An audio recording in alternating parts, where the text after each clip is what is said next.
Welcome to the Wisdom of Womanhood podcast. I'm flying solo today with a beautiful friend, Lliwen MacRae. She's an empowered birth coach, and she was actually my empowered birth coach, which I'm really excited to talk about. How she helped me through my birth with baby Noah. And look how beautiful she is. She's pregnant and she's glowing and she's in pink, and I'm in pink.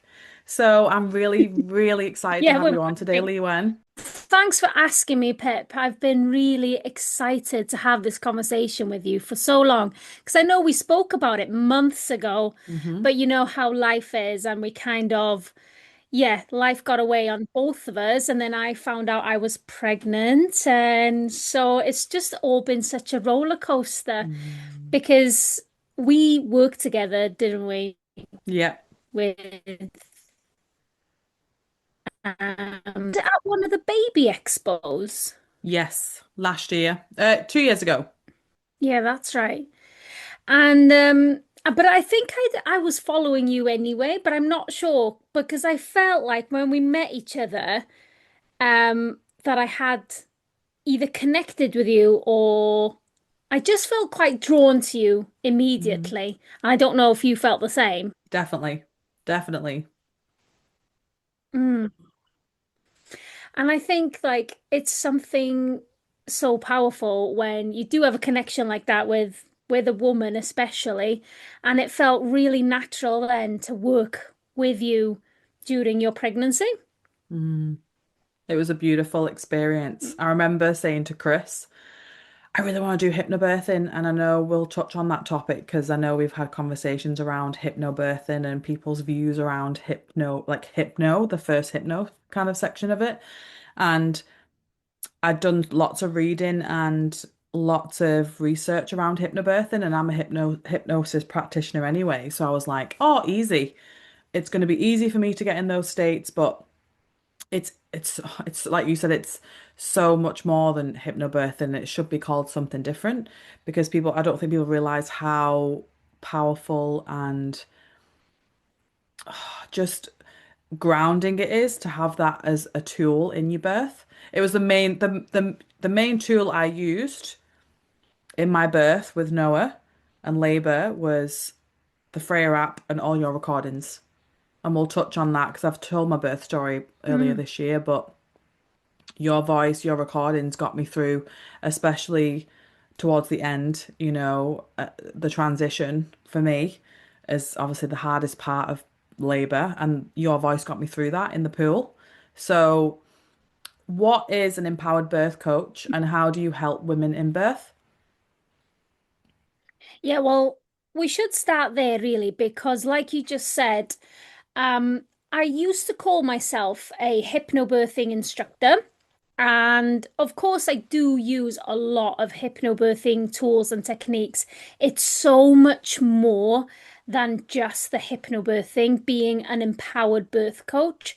So, yes, I help women or support women and their birth partners to use hypnobirthing tools, but it's about building confidence. Mm, It's about sharing information and education about the physiology of giving birth and how we can create an environment and support system that's going to aid birth or is going to help birth progress more efficiently. And most of the time, and I say this to every woman I work with, our bodies are designed to birth our babies. But a lot of the time, what holds us back or what can cause um, hurdles is our mind yeah. and our environment. And so our mind is something that we can work on. I know that work on maybe is not the best way of describing it, but we can strengthen our mind to feel more confident and also to release fears surrounding birth because we know that fear is the number one thing that can hinder our birth and that can slow our birth down and actually make it a more painful experience. Mm, And as soon as we can understand the physiology and how our mind and body work together, then it can be a much more pleasurable experience. Um, but of course, the narrative we hear most of the time is that birth can be painful or dangerous and traumatic. And unfortunately, it is for a lot of women. Yeah. You know, the statistics show that 1 in 3 women describe their birth as traumatic. Mm. And that's only from the women that speak up. Yeah. So, in my personal opinion, it's more than that. I think it's way more women are traumatized by their births. And this is such a huge topic, Pip, and I do apologize if I go down rabbit holes and off on Go tangents for it, because because we I, love the rabbit holes. you know how I am, but I'm just insanely passionate about women having empowering birth experiences because every woman deserves to have that kind of Mm. experience. Birth isn't designed to be traumatic and excruciating. It doesn't make sense, you know. But why then? Why are so many women having traumatic births? And there is a lot of intervention happening these days, and some needed, of course, but so much unnecessary intervention Yeah. as well. So it's not just about the hypnobirthing, Pip, and like building your confidence and getting educated. It's actually learning how the maternity system works.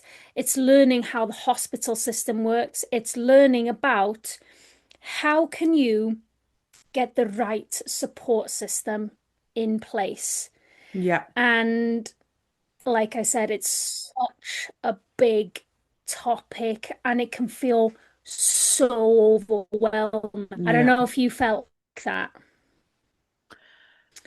Yeah. And so that's why, as a coach, I make it simpler, you know? Yeah. I break it down and I take a lot of the guesswork out, you know? Mm. And where do I start? How do I start preparing? And then I guide women and couples through the journey. And of course, it's not to say that there's one way of doing things, not at all, but it's about opening that door to the power of your mind and the power of your body, which is, every woman, like we've spoken about before, we get to go through this powerful transition, and it's something that cannot be controlled. And so it can feel very fucking scary, Yeah. It you can. know? Just to touch on a few things that you mentioned about the traumatic piece is I don't think and believe my birth was traumatic. I think what made it more empowered for me was obviously not being overwhelmed to a point where,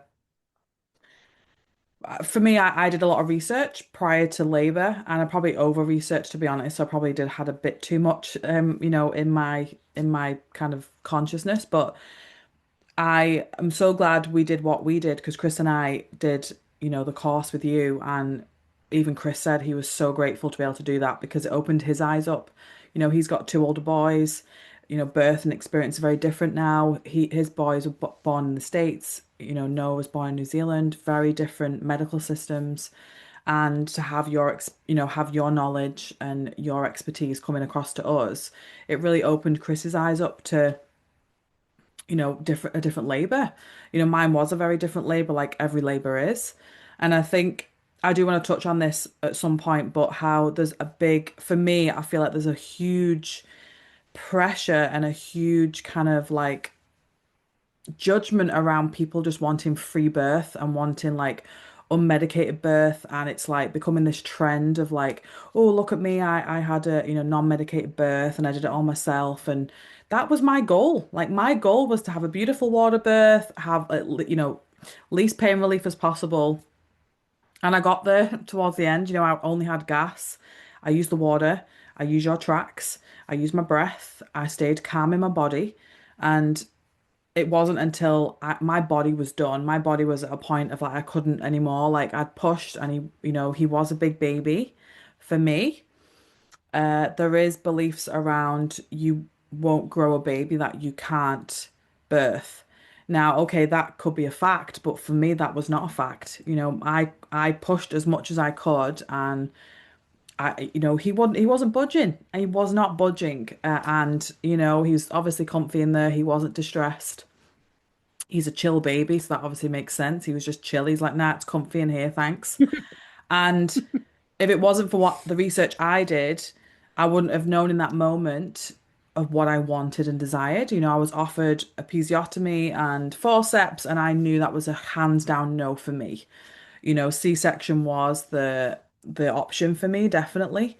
And it ended in a C-section, which I'm really happy about. I don't feel like I was, I didn't like I wasn't proud, or I didn't get there. I got the whole way by myself, and it was just till the end, that I was 50 hours in labor. And for any of you mums listening, that is a long time. And for me to last that long, I'm pretty fucking proud of myself.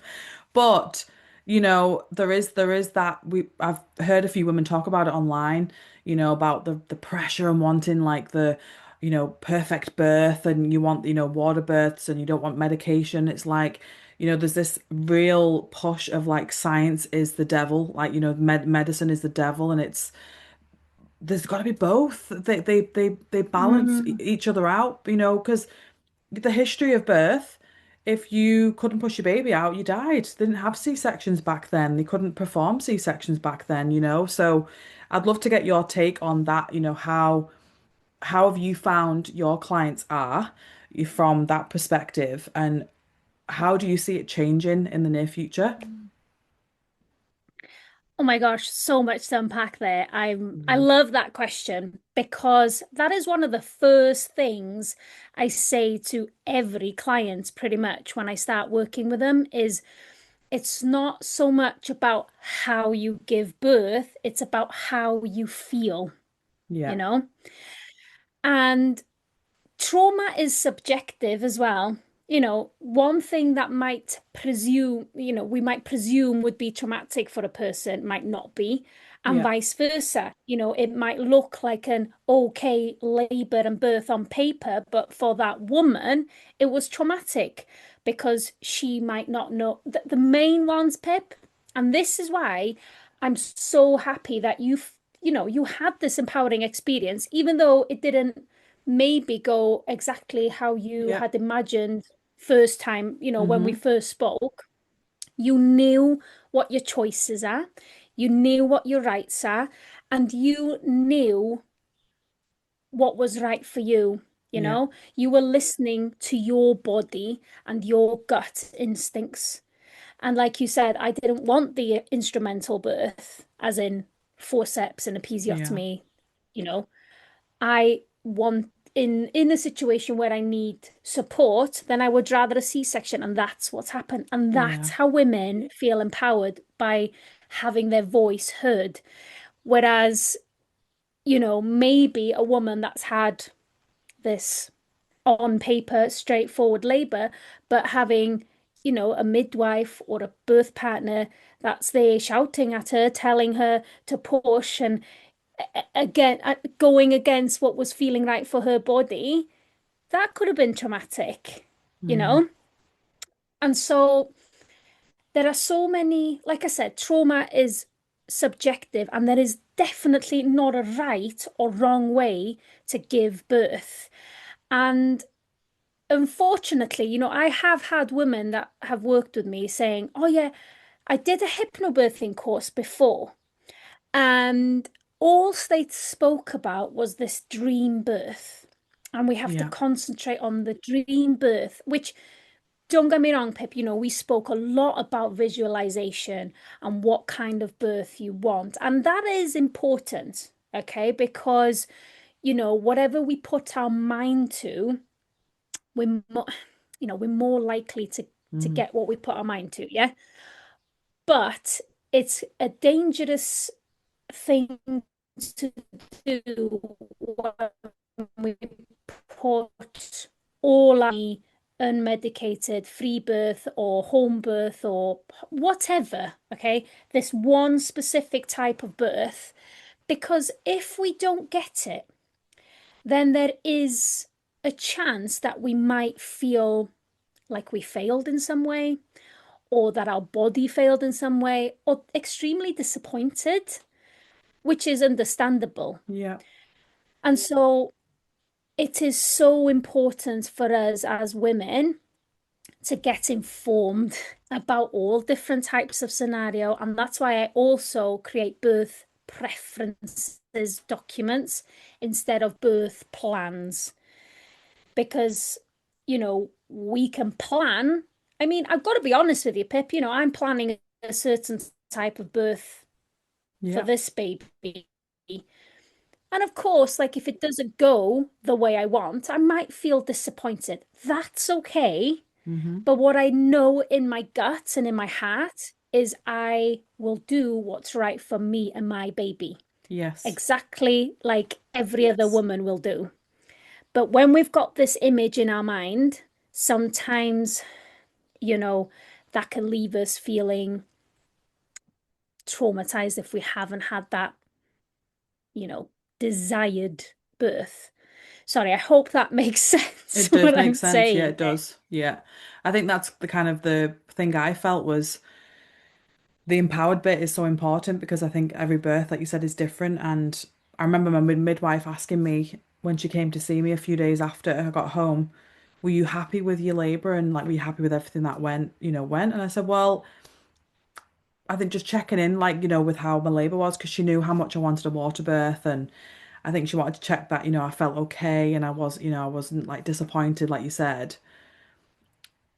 But I spoke to her about like, for any mums that have labored, getting to that 10 centimeters by yourself is a journey in itself, as you know. For me, it was an out of body experience in that pool, listening to your voice. I was in a complete different planet, really. I was talking a lot about being in the Matrix and the actual rites of passage is the transition. It's actually not obviously becoming a mother is a rite of passage, but the transition period is a secret between women, and I've journaled about it. And I feel like the rite of passage is that secret between women of what the transition actually looks like for anyone who has experienced what transition is. That in itself is a wild, wild experience. And I remember my mom wrote down a lot of journaling, like she kind of like wanted to map out my labor because you don't remember half of it.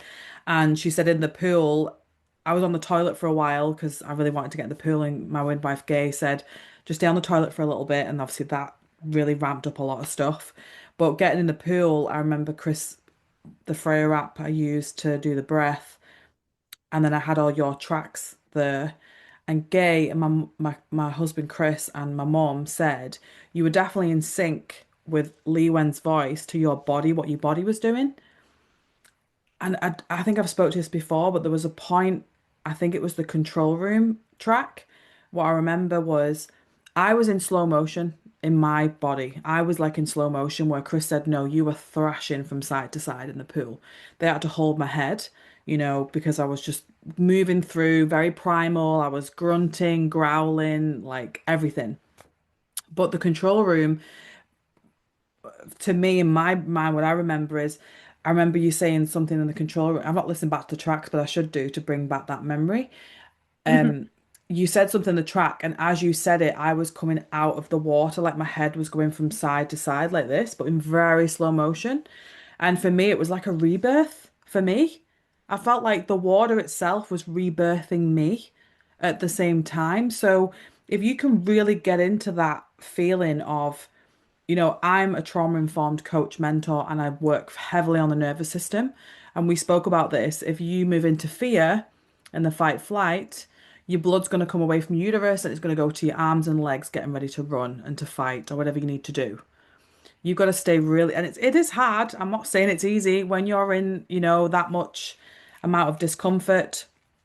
I don't like saying the P word because I probe myself not to use the P word. That discomfort of, but you were born and built for this. You were born and your body is built for this. That's not saying every single birth is going to be easy and not challenging, but I want to say one thing. I am so fucking grateful for the medical system because that C-section team that I had were phenomenal. My anaesthetist was Irish and she was so funny and she was so caring and she was over me all the time, checking I was okay. They were so, even though you're in a hospital environment, that can feel very disconnecting, because you're in that all the instruments and the lights. They put music on for me. I just said I wanted to laugh. I wanted to just make this a fun, enjoyable experience. And even though it was, I'm being cut open and whatever to get Noah out, I really was happy with my team. And thank God for those people that train in that. We're so heavily against medicine since COVID, and I just want to just bring back the gratitude for medical people because if it wasn't for that, I might not be here. 200 years ago, I may have died at birth.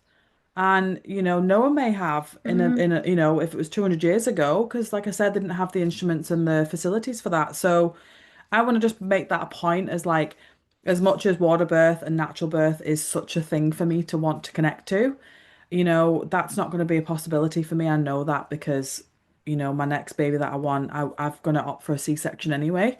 So that's not to say I don't think I can have a VBAC, but it's just, I just want to kind of make that point how we Mm. have amazing people like you that help us connect and feel empowered, but we have amazing people in those hospitals and birth centers that want your best interest at heart. They want to take care of you and look after you, and that's I felt really grateful for that. And that's definitely something that I want to pick up on too, because I have heard too many women saying to me, for example, had a failed home birth or a Hmm. failed birth center birth, Yep. or saying something like, I had to be transferred to hospital in a really negative light or Yep. in a negative way. But what I always say is like, what you've done is made perfect use of the resources that we have these days, Yeah. which is amazing, It is. Yeah. And nobody nobody dragged you onto that surgery table, Pippa, like you No. must do this. We have to take like real pride and responsibility and acceptance of the fact that we are the one that made that decision, and don't let anybody else take that off you. Yeah. And sometimes Yeah. people think I'm weird for saying that, but what I'm saying is, you know, people say sometimes I didn't have a choice. Yeah, I didn't have a choice. I had to have an emergency C-section.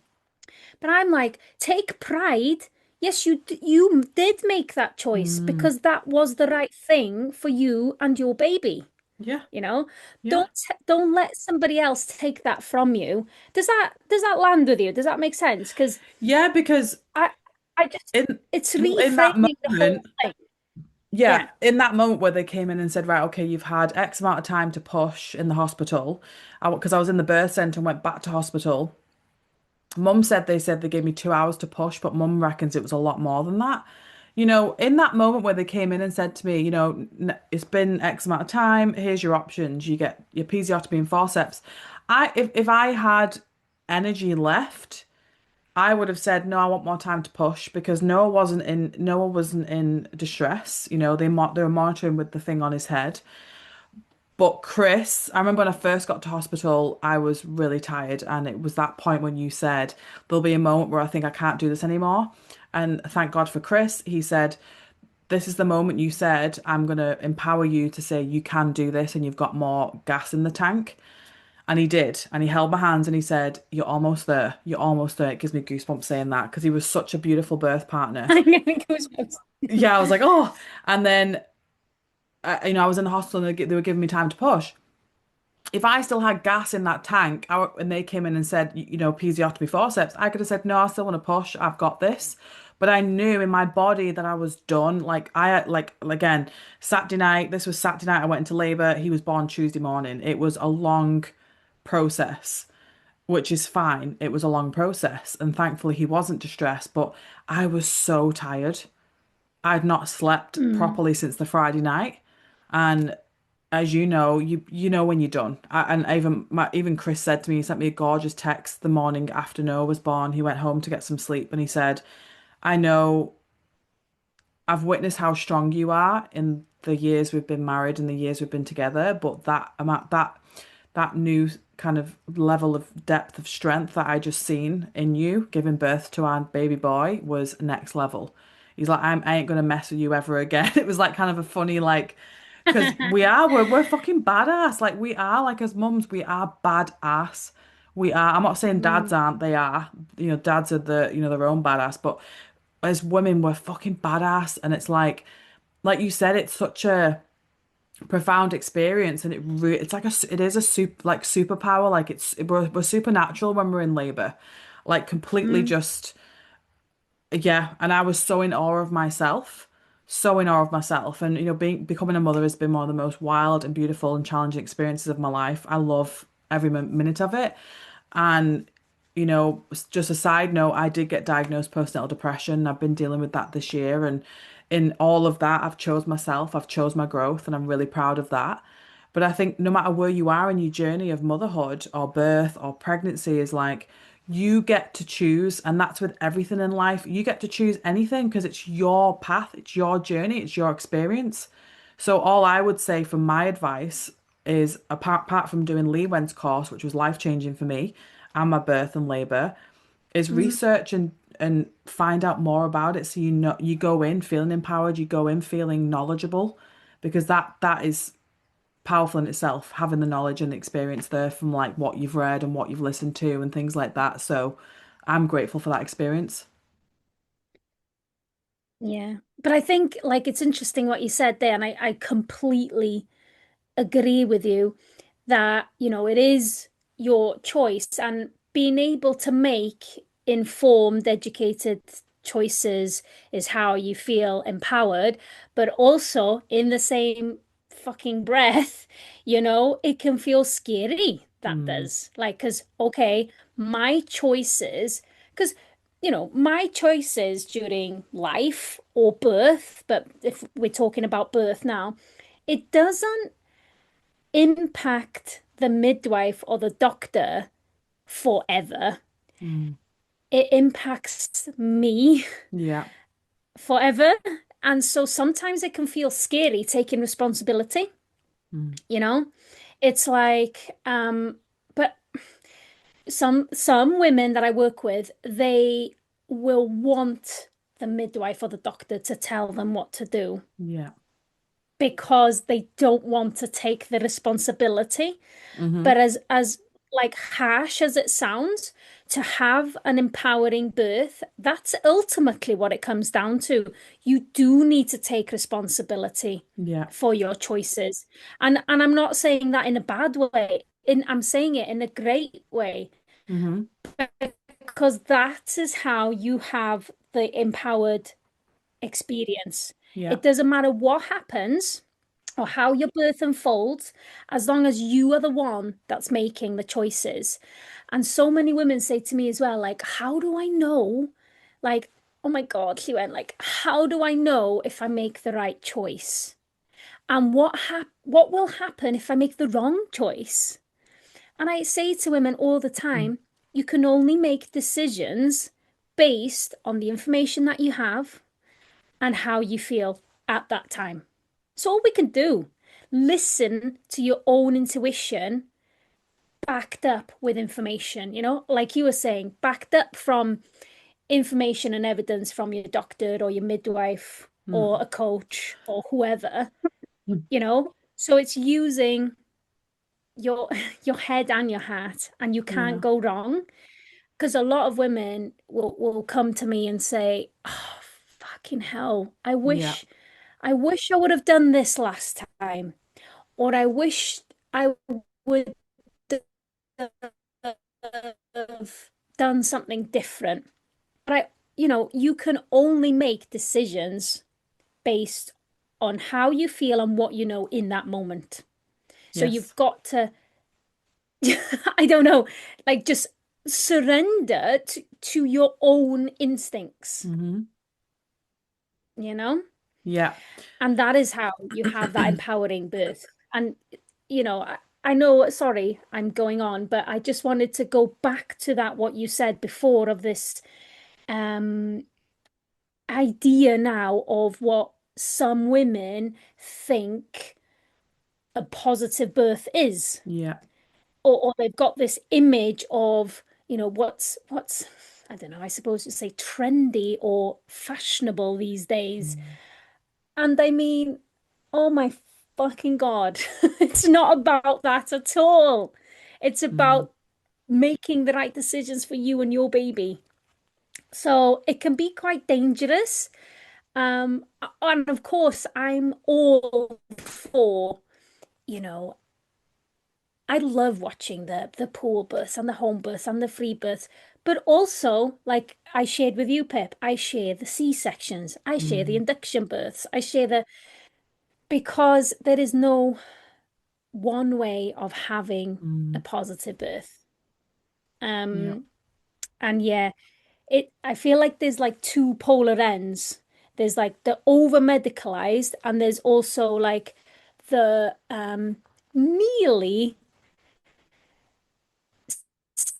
sense of I've got to do it in this unmedicated, natural way for me Yeah. to have a good birth kind of thing. And I just want women to know that you can be in the middle and you can do Mm. whatever you want, you know? Yeah. With the choices thing about making the right choice, you can apply that to life. We can't make perfect choices in life. Like I have clients coming to see me and say, what if I make the wrong choice? What if I don't make, and it's like for me, I don't think you can go wrong. You make choice, like you said, you make choices based on that experience on that day. If I was giving birth to Noah in another 2 months, it could be completely different. I'm a different person now. And I think Yep. with the medicated birth, medicated labor, C-sections, doesn't mean you've failed at your labor. It doesn't mean you failed at your birth. You know, each woman's different, your physiology is different. We've all had different experiences. So you've got, like I said, everyone is so different. Like we are all unique. And just because you had a medicated or a C-section birth does not mean that you failed. It does not mean you failed. Oh my gosh, 100%. I think, sorry to interrupt you, because I agree 100%. I think that the thing with choice and birth for me, which really grates my cheese, a better way of saying it, is when women make decisions out of fear Yeah. and not information. And of course, like if you're feeling fearful, then it's extremely hard to make logical decisions as well and to make Hmm. logical choices. But I've got to be honest on this podcast and with you too, Pippa, that I have, um, heard of so many women that have been fear-mongered into Yeah. making decisions. Hmm. And that's what pisses me off. Hmm. That's what really gets me. And it Yeah. obviously depends then on your support system. And Hmm. that's why having your birth partner or having the right birth partner is so important Yeah. because like you know yourself and you just said before, you don't really remember a lot what's going on and it's because that neocortex is shutting Yeah. down. So Yeah. our logical part of the brain, the communication and all that's shutting down during labor because we want to get into that subconscious primal, like you were saying, mode, Hmm. because that's where our beautiful birth hormones are being released. Yeah. And so if you're in a setting where maybe you don't have a confident birth partner that can advocate for you, or maybe you don't have your own midwife that you've built a relationship with that Yeah. knows what your preferences are, or you've got, you're in a hospital where there's because at the end of the day, doctors and midwives, whatever, they're all human and they Yeah. also get into states of panic and stress. Sometimes I have heard of women making decisions because they feel fearful, because that fear has been put on them from other people, Yeah. if that makes sense. Yeah. And so that's the only time I feel like choice can go maybe a little bit. oh, Choice can be very hard for women if Yeah. they're making decisions from a fearful place. Yeah. So again, like I said, having that birth partner that does know what you want, that knows what you don't want, and can advocate for you when you are perhaps in a space of fear or when that neocortex has shut down. And being able to challenge Pip, like, I'm so glad that you had that supportive environment in the Mm-hmm. hospital. But I'm sorry, not everyone gets it, which is No, I terrible, know. but Mm-hmm. it's true.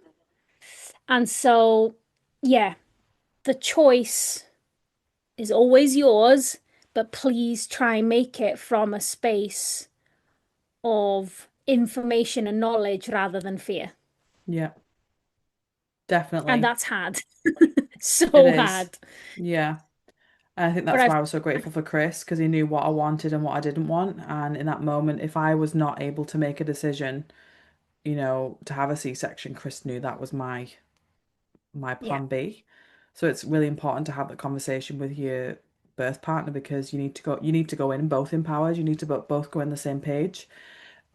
So anyone listening and they're either pregnant or they want to get pregnant or whatever stage they're at, what does working with you look like for them? Well, there's a lot of different options that I offer, but mainly what I do these days is slightly different to what we did, Pip, but I offer a coaching package, which is a 12-week package. Mm-hmm. And what that looks like is weekly Zoom sessions like this, where I share practical tools and techniques on how to cope with labor. Let's just be Mm-hmm. straight. One main thing, fucking main thing that comes up is pain. Okay, so Yeah. how do we manage that pain? So the practical skills, um, the conditioning of the subconscious. And that might sound not to you, Pip, because I know, you're a Mm. trauma-informed coach and you do a lot of subconscious work and hypnosis, etc. But just to know that even though it sounds like something big, it's small things that we can do all the time to condition that subconscious to feel more confident and positive about Mm-hmm. your upcoming birth. So that is things like tailored hypnosis tracks that, I shared with you. That can look like having conversations. And I think that's the biggest thing because people say sometimes, well, what's the difference if I just download some hypnobirthing tracks or work with you? It's the conversations Yeah.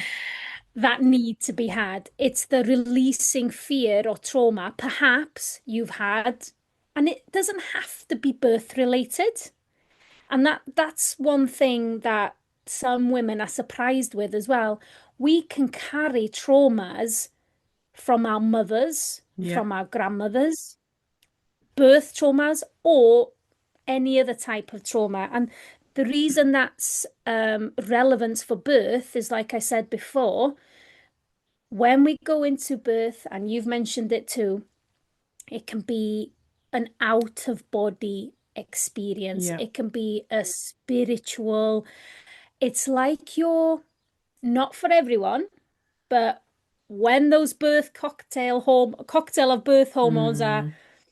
fucking Yeah. at their peak, it can be a very bizarre experience where women feel like they're between two worlds. Definitely. Yeah.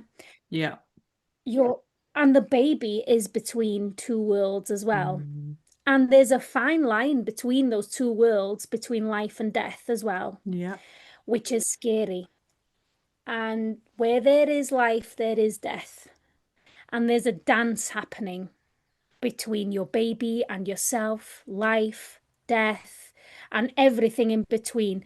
I've Yeah. had women having described their experiences like, one woman I worked with in the UK not so long ago had the spirit of her mother there who passed Yeah. away when she was a child, you know.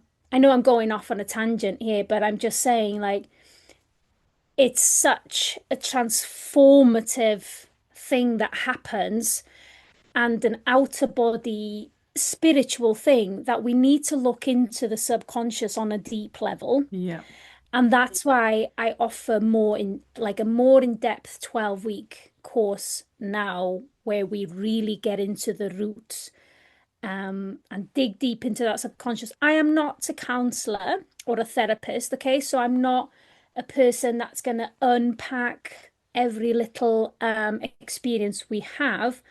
Instead, we will discuss it and then find ways of changing that into a more Yeah. empowering thought process, Hmm. you know? Yeah. So it's support as well, woman to woman. I mean, birth partners, husbands and boyfriends, men, they are great, right? But Hmm. like you were saying, the secret is between women, Pip. Mm. It's us. We are the one that hold the knowledge here. And back in the day, we had our wise women. We did give Yeah. birth in the community with other sisters, friends, aunties, grandmothers, etc. And I feel like, it's not just birth, but postpartum as well. We're losing that art of mothering the Mm. mother, Yeah. you know? You were saying you felt like I was reborn. Of course, you're not Yeah. just giving birth to your baby, you're Mm. giving birth to the mother, to this new version of yourself. Yeah. And it doesn't matter, like, if I'm having my fourth baby, I'll be birthing a new version of me again, Yeah. which is fucking nuts I know. and amazing. So, men, bless them, they can try their hardest to be supportive and they understand, but they'll never really get it. No. And without going off on a humongous tangent, but I'll just leave this little thing out here before we finish, is I feel personally that's why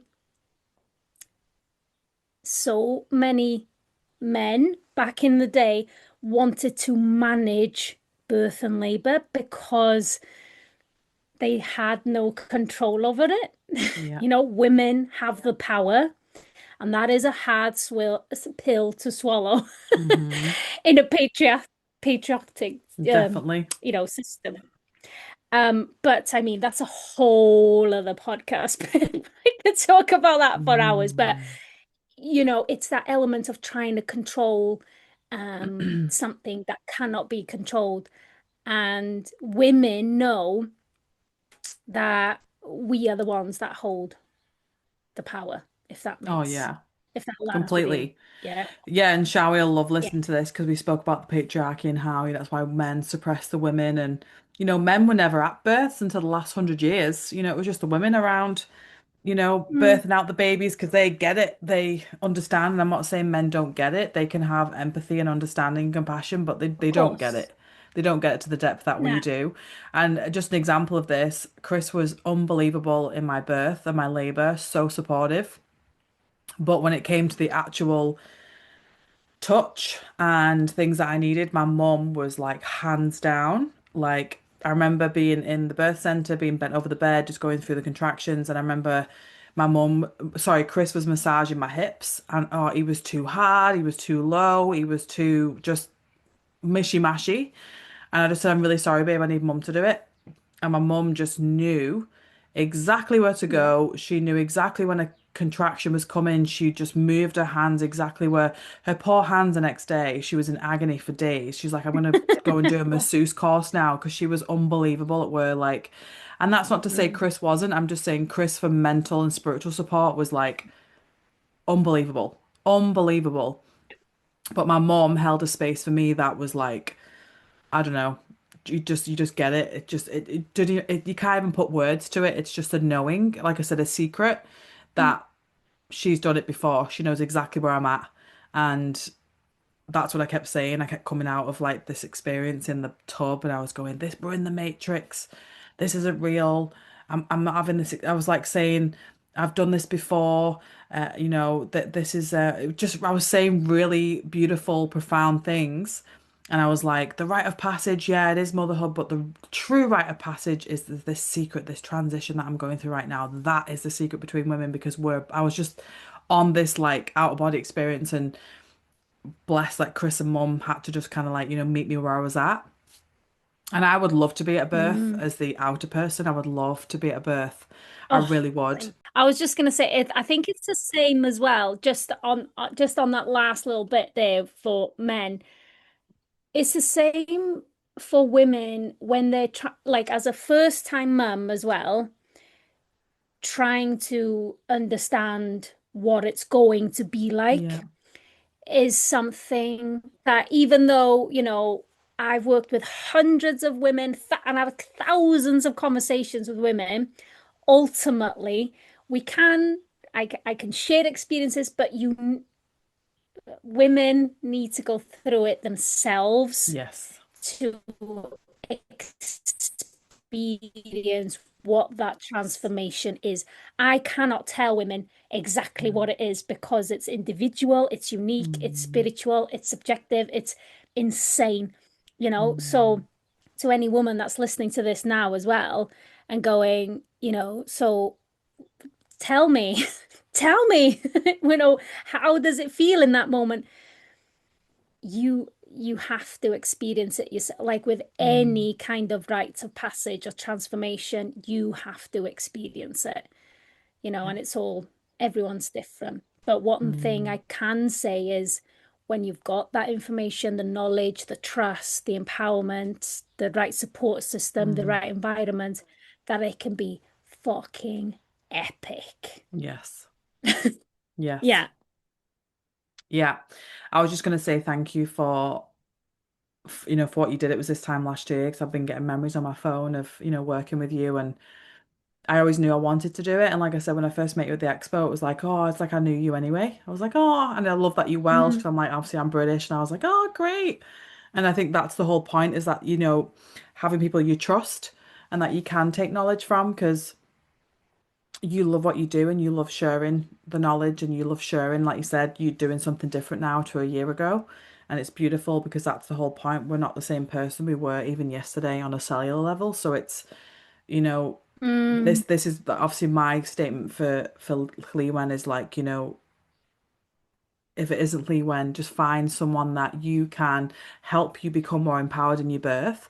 Listen to podcasts, find the books, find the people, find the support system, because like you said, it's a beautiful experience you're going through, and don't take it too seriously.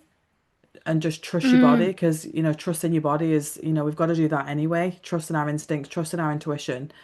But I would hands down recommend Lliwen because I just, it was how I got through most of it. It really was. Once that oxytocin boosted when I got to the birth center, your tracks got me through because everything ramped up then. And that's what Chris Yeah. said. You were like, Leeway, I need a tracks, I need a tracks. And then it was already kind of set up. So it just kind of played. Yeah. Yeah. So yeah, you were unbelievable, like I've said. And I just, yeah, I couldn't have done it without you. Pip, honestly, it was an absolute, and this is what I try not to get like goosebumpy and emotional, but I just feel incredibly privileged to do the work that I do and to be a small part of Mm, people's birth journey because, like I said, birth stays with you forever. it does. And it is important to prepare best we can, but ultimately, it's trusting yourself. And like Yeah. you were saying, it doesn't have to be, a 12-week coaching program with me or, a hypnobirthing course or whatever. It's just what works for you, if that's Yeah. picking up a book, listening to a podcast, whatever. And just to say as well, a lot of the time women come to me at 38 weeks when they go, oh shit, I better start Yeah. thinking about the birth. They leave it. Yeah. So it's the 12-week coaching program I do most of, but Hmm. I work in any kind of capacity that you might need. So we Yeah. worked together for 4 weeks, didn't we? Mm. Um, I work whatever you need, I Yeah. can be there for you. So Amazing. thank you so much for having me on, Pip. And I'm so proud of, like I said, being part of your incredible birth journey as well. And you're an Hmm. inspiration for sharing your experience with so many women and couples because, like you said, I don't want women to have this image in their mind that birth has to look this type of way for it to be Yeah. positive. It doesn't matter how it unfolds, it's about how you feel. Yeah. Empowered. That's how I felt. Yeah, definitely. But yeah, thanks for inviting me for a chat, Pip. I've really enjoyed it. Thank you. And I'm proud of you as well, watching you grow. And if people listen to this, they want to find you, where's the best place they can find you? I mostly hang out on Instagram, so I'm at the Empowered Birth Coach, or sorry, it's at Empowered Birth Coach. Is it? Hold on, Pip, you might have to edit this. It's, yeah. I usually hang out on Instagram and it's at empoweredbirth_coach. Cool. I think I got that right.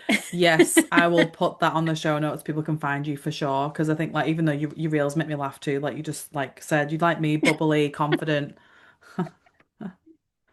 Yeah, and I share some useful information on my Instagram, but I also share my own personal journey Yeah. with pregnancy and birth because we're all just women at the end of the day, Mm. and we're nobody's fucking perfect. And I just feel like we want a bit of reality in this perfect, Instagram can be this place where Yep. everything looks freaking perfect all the time. Mm. So I just try to be as honest and as genuine as I can on there, and hopefully it makes some people laugh and it Yep. might make some people more informed and Hmm. yeah. So follow along if you want. That would be great. And Yes, reach out please if you want some do. support. Yeah. Yes, you're awesome. Yeah, thank you so much for coming on your time. I can't wait to catch up soon, but I really, really hope everyone took something from this episode. I know I always do listening to you. So, yeah, really thank you so much. And I hope you all enjoyed it, guys, and speak to you all soon. Yeah, thanks, Pip. Take care. Bye.